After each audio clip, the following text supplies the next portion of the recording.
You're listening to the weekly Parsha Podcast with Ari Goldwag, recorded with Hashem's never-ending assistance in Ramat B'Shemesh Yisrael, 5781, 2020. This weekend, in Eretz Yisrael on Shabbos, in Chutz La'aretz on Sunday, we will be completing the Torah. We will read the last Parsha of the Torah, Parsha Vzos Habracha. We're going to read about the blessing that Moshe Rabbeinu blessed the Jewish people. And we're also going to celebrate the completion of the Torah with Simchas Torah, and perhaps, I don't know about where you are, but where I am in Eretz Yisrael, it's going to be a subdued Simchas Torah, a much quieter Simchas Torah. And for me personally, I'm currently unable to leave my home because I came back from the States and I'm in quarantine. So it's a time of simcha. It's a time of completion. It's a time of renewed beginnings. Brand new. We're going to start Bereshis. We're going to start Genesis. And at the same time, there's a loneliness. There's a simcha, and there's a bidud. There's a quarantine. And I'd like to talk about the contrast. I'd like to talk about the fact that the Jewish people are known as the Am Levadad. They're the unique, lonely nation. Hashem, as it were, God himself, as it were, is alone. Hashem Elokeinu, Hashem Echad. He is alone. He is one. And how does that relate to us? In the situation we find ourselves in, I always like to share with you something that inspires me. I'd like to share with you something from the Medrash and also from the Gemara and Sukkah. Two different concepts. Hopefully we'll be able to tie them together. The Medrash, Vzos Habracha, tells us like this. Vzos Habracha, the pasuk says, this is the blessing that Moshe blessed the Jewish people before he passed away, before he died, before he passed on from this world. And the Medrash says, the pasuk refers to him as Isha Elokim, the man of God, the godly man. He was somebody who clearly throughout his life, but most clearly at the end of his life, he was an Isha Elokim. He was about to bless the Jewish people because he had this attribute of being a godly person. Putting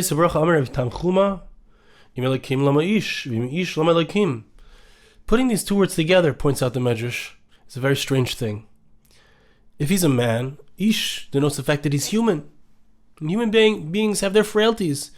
Human beings have those things that they can't do, they can't accomplish. They have their vulnerabilities. Elokim, man of God. Godliness denotes superpowers. Having Hashem with a person means that you can do anything. So how do you put these two words together? And Ish Elokim. Ella b'shosha yahush l'chlayor shemitzrayim ish, says the Medrash that we see the two contrasts between the two different aspects of Moshe Rabbeinu. When Moshe was a baby, when he was thrown into the Nile River, he was placed in the basket. So he was an ish, he was a vulnerable human being. B'shah shenepach l'dam, but when he took the Nile River with God's instruction, he struck the water, or his brother struck the water, through his Shlichus. He was the messenger in order to turn the Nile into blood. So there, he was godly. He had the power. He wasn't vulnerable anymore. Davar Acher, says the Medrash, another place where we see this. In the beginning of the story of Moshe Rabbeinu, when he was young, he ran away from Pharaoh. When he killed the Egyptian, he ran away. And he was vulnerable. He was just a man. When he came back to Egypt when he was 80 years old in order to redeem the Jewish people, and he brought all the plagues upon Pharaoh, so he was godly. He had the power. The word Elokim doesn't just mean godly, it also means powerful. But Davar Acher, another thing that we see, another place we see this, is that when Moshe Rabbeinu went up to the heavens, when he went onto Har Sinai, onto Mount Sinai, in order to receive the Torah, so there he was a man. In what way is he called a man? Why is he only human there? An ish, a man. It's the same word, the same letters, Aleph and Shin, which mean fire, but he was just a man. In contrast to the Malachim, they were all fire.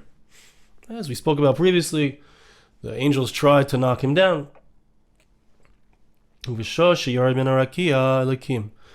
But But he was godly when he came down from that exalted place. When he came down from the mountain, so he was godly in what way? We see this because the pasuk says, "Vayiru migeshes elav." They were afraid. They were afraid to come near him. Right? His face was shining. Karan or panov.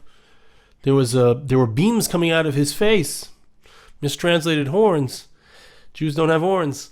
Mistranslated. The word Koran or panov can mean, the word Koran means beams, but it can also mean horns.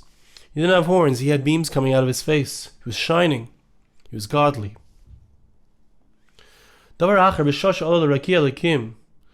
explanation. I'm not going to get into that explanation actually. But I do want to read the last line of the Medrash. That he was a combination from his middle and on down. He was a human being. From his middle and on up, his intellect, his actions, that was spiritual. He was godly. It's very interesting, this contrast. The contrast of Moshe Rabbeinu. We're speaking about the greatest person that ever lived, the one who spoke face to face with HaKadosh Baruch Hu, with God, as it were. Moshe Rabbeinu is called the Ish Elokim. He had that human aspect, and he had that spiritual aspect. He had them both. I want to understand, what is the idea here? What is the depth of what this Medrash is teaching us? On a simple level, what is the understanding? And I'd like to point out, because again, the topic here for me is bidud. The topic here is loneliness. The topic here is being alone. Moshe Rabbeinu was on Har Sinai. He went up there. It was a very lonely place to be for a human being. Just simple Parsha Pshat. He went on to Har Sinai. He was alone there. He was separate from the Jewish people. And I just realized, I'm sorry I didn't say this previously, but it's an important thing to understand. What is this Medrash saying in light of the fact that this is a prerequisite? Moshe Rabbeinu is about to give a blessing. Vzos Habracha-Shmini. This is the blessing that Moses gave. He's the Ish Elokim. He's a human being and he's godly. So we need to understand, what does it mean in this context, the context of blessing. Moshe Rabbeinu giving a blessing to the Jewish people.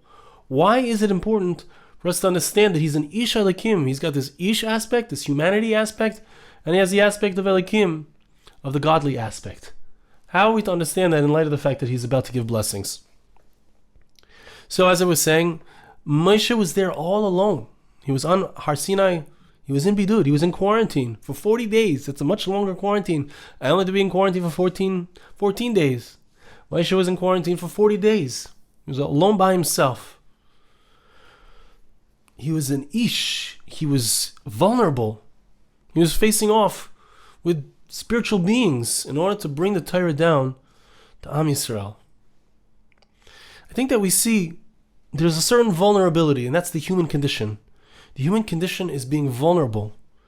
Being somebody is hushlach le'yor. Moshe Rabbeinu was thrown down into the river. He was put down in a basket. There's nothing more vulnerable than that. A baby, a child, can't fend for itself, can't do anything on its own. Being placed in the water, for all intents and purposes, that's the end of that child. Heaven forbid. But that wasn't. He was protected. Where did we see that he was given power? He was given godly power. And godliness, and this is so important to understand, godliness is the opposite, in a certain sense, of loneliness, of vulnerability. We think of loneliness as vulnerable. We need to understand what it means in light of the fact that Hashem He's one. He's alone, right? Klal Yisrael is alone. So it sounds like we're very vulnerable. But there's something else that's going on here. And that is that HaKadosh Baruch Hu, when Hashem is with the person, when he's an Ish HaElokim, even though he's alone, he's placed into that basket, he's all alone. Despite that, he's Elokim. He's godly. He has power. And I want to say that it's because of the fact that he was alone. That's how he got the power. How did he have power over the Yaor? How did he have power over the Nile River? Because he was all alone, left by himself with Hashem, really. And that's why he had the power. When he runs away from Paro, he's running by himself. He leaves his people. He leaves his comfort zone. He leaves everything behind, and he runs to Midian. And he's by himself. He's the only Jew there. He's the only person who looks like an Egyptian there. He's all by himself. He's in quarantine. But he comes back, and he has the power. He has the power to be able to withstand, not just to withstand, but to bring Paro, the very Pharaoh who he feared, who sent him into quarantine, who sent him running by himself. He came back with the power of Hashem, which was, he was able to bring the plagues upon Egypt. And it's the same thing when Moshe Rabbeinu went up by himself onto Har Sinai, onto Mount Sinai. He was also by himself. He was also fearful. He was also, these malachim are eish, they're fire. He's just human. But he comes back down. His face is shining with spirituality. Because it's the quarantine, it's the bidud, it's the being alone, being stuck. That's where we find Hashem. That's where we find Hashem, and I think that that's the pshat, perhaps a new pshat, or another angle in the very special and beautiful Gemara in Sukkah that tells us that each of the days, you might be familiar with this, but it's so beautiful and it's worth repeating, hearing again. Each of the days of Succos. So in the Beis Hamikdash, they would bring and they will bring, when Mashiach arrives, they would bring korbanos, they bring sacrifices. There were different animals that were brought, specifically the parim, the bulls that were brought. There were 70 bulls that were brought. The first day, 13 were brought, then 12, 11, 10 night, descending down till day 7, 7 were brought. Total of 70. What's the idea? Says the Gemara. There are 70 nations. Corresponding to the 70 nations, these bulls are brought. They atone for the nations. On the 8th day, on Shmini Atzeres, which is the day when we complete the Torah with Vzos Habracha, we need to answer the question. We come back and explain why Moshe Rabbeinu was giving that blessing if he's the Ish Elokim. Let's make sure we don't forget that. But on the day that we read Vzos Habracha, the blessing of Moshe Rabbeinu, we complete the Torah. We complete this amazing book. We have a Simchas Torah. It's Shmini Atzeres. It's the last day of Chag. On that day, only one par was brought. Only one bull was brought. Says the Gemara, Par Yechidi Lema. Why? We said what the 70 were. The 70 corresponded to the 70 nations. Why was there only one brought on Shmini Atzeres? Keneged Uma Yechida. It corresponds to one nation, the Jewish people. Hein Am Levadad Yishkoin, that unique, singular nation, that quarantined nation. No matter what we do, it seems, and perhaps things are changing as we come into the period of Mashiach, as we're getting closer and closer to the Mashiach, perhaps things are changing. Seems that way. But throughout our quarantine for the last 2 millennia, and even further back, we've been alone. We've been all by ourselves. Now that sounds like a bad thing. The nations, they hate us. They look at us as backwards people. They look at us as a negative force, as those bringing corona, spreading it, etc. Whatever, blood libel it will be today. Says the Medrash, says the Gemara, it's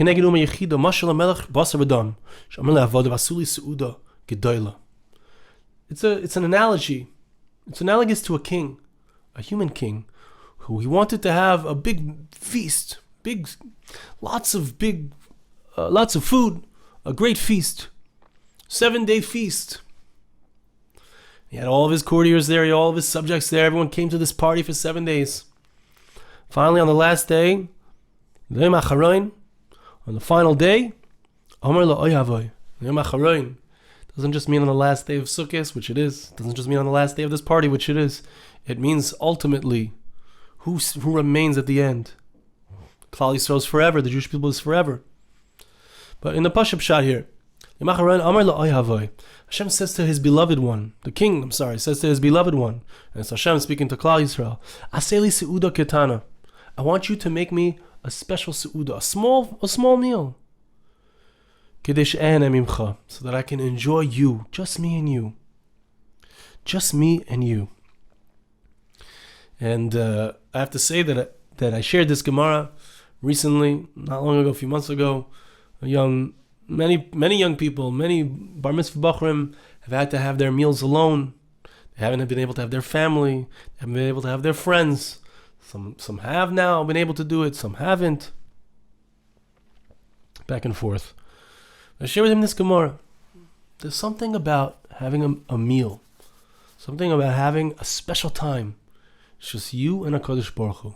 It's just you and God. It's just us. It's just us. Hashem is alone. And he tells his special beloved one, who's also alone, that's Am Yisrael. He says, I want something from you. No, I don't want 13 bulls. I don't want 12. I don't want 10, 9, 8, 11. I don't want so much. I just want one. One bull.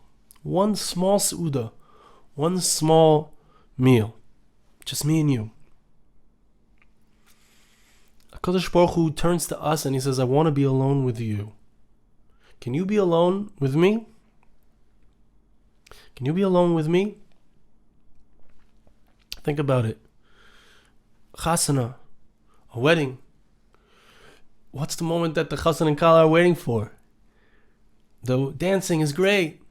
The music is beautiful. They're waiting for it to be finished so they can just be alone. Just being alone with the one that you love, that's the best thing in the world. There's nothing better than that. Kadosh Baruch Hu loves us so much, he wants us to be alone with him. He wants us to be alone with him. And that's what Simchas Torah is about. There's a completion and there's a blessing. There's a completion and a blessing. Moshe Rabbeinu is as alone as he can be. He's as alone as he can be. There were points in his history where he was alone. There was points where he was given the power of Hashem, as we said. But Lifnei Moshe, he's before his death. When a person dies, there's nothing more alone than that. He passes on from the world, and he's alone. No one's with him. His family doesn't follow with him. No one follows with him. He's all alone. But it's in the moment of loneliness. It's in the moment of loneliness when we're all alone. It's just us and Hashem. No one else can help us. There's nobody else that can help us. It's just me and you, Hashem. There I am, alone in the basket. I'm a baby crying. It's just me and you, Hashem. There I am, running away from Paro who wants to destroy and kill me. It's just me and you, Hashem.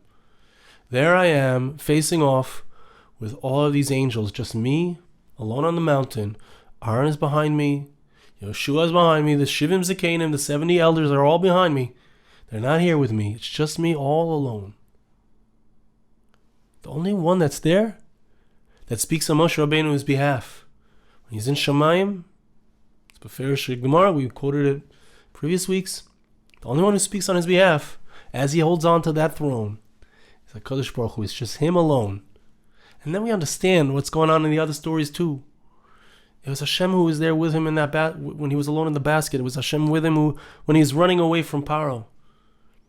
And it's Hashem who's with us in our quarantine, in our loneliness, in that moment when it seems like there's nobody to help us. And when a person realizes that, when a person realizes he's never really alone,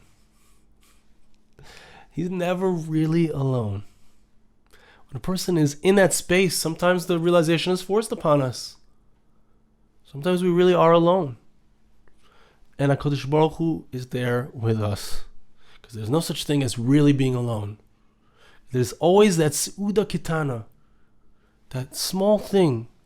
We bring something small. We bring that one power, that one bull. And we bring that one little Seuda. And we bring that completion of the Torah. We complete the Torah. We have one thing, one whole Torah. We can see the whole picture now. And that's where the blessing is. You see, Moshe Rabbeinu is all alone. And when Moshe Rabbeinu is all alone, he's about to die, that's when he's the most empowered. That's when he's the Isha Elikim. He's the human being with all of his vulnerabilities. He's all alone. But that's where Hashem is. That's where he's the man of God. And that's where the blessing comes. You know, we think and we see, and we've gone through this whole year, 5780, and now we're beginning 5781. And I don't know about you. I don't know about me even. But certainly what I would like to take out of it is that Hashem is behind everything. We're not alone. We're not alone. Zman simchaseinu. You know what this joy is?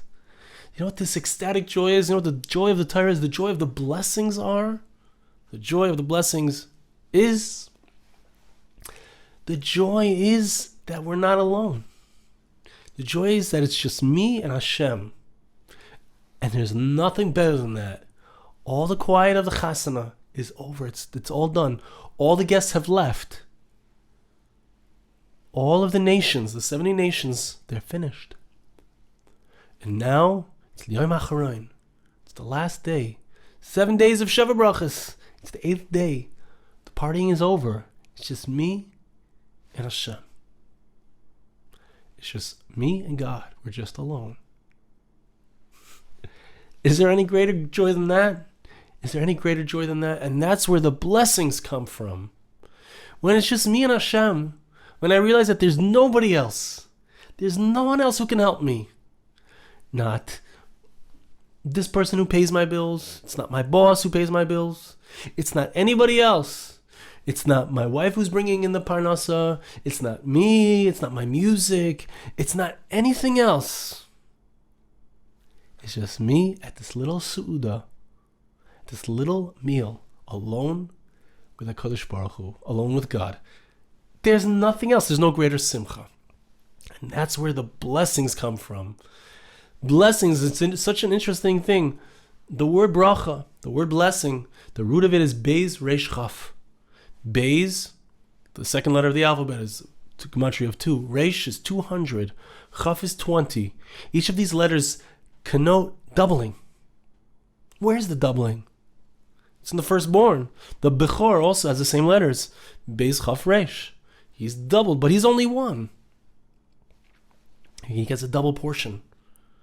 The doubling is in the place of oneness. The blessings come when we realize that we're alone with Hashem. That's when the blessings come. Moshe Rabbeinu is about to die. He realizes he's alone with Hashem. He's the Ish. He's so vulnerable, but he's the Ish Elokim. That's where he gets the power. In the vulnerability, in the bidud, in the aloneness. Hein Am Levadad Yishkain. The Jewish people are so alone, but we're not. We're alone with Hashem. That's where the blessings come in. That's where the brachas come. That's the Vzos habracha. So I want to bless you and ask you to bless me. That Hashem should help us to recognize in our loneliness, in our bidud, in our Hein Am Levadad Yishkain, He is there with us. He is the one who's there. We're never alone. Hashem should help us to know that and to see that and to understand that and to be able to receive these blessings. Vzos habracha, Asher berach Moshe. The blessings that Moses blessed the Jewish people. Hashem should give us those blessings and we should be able to complete the Torah and start the Torah again. Now that we've seen the whole picture as one picture, now we start again the second time, another time. Now we're going to see it in a new light. Now we're going to get so many more blessings. Thank you so much for listening. Have a wonderful Shabbos, a wonderful Yontif, and a good Gebench Dior, a blessed year. Thank you so much. This podcast was made possible through the gracious donations of listeners like you. For more podcasts like this, please visit www.arigoldwag.com or search on iTunes Ari Goldwag.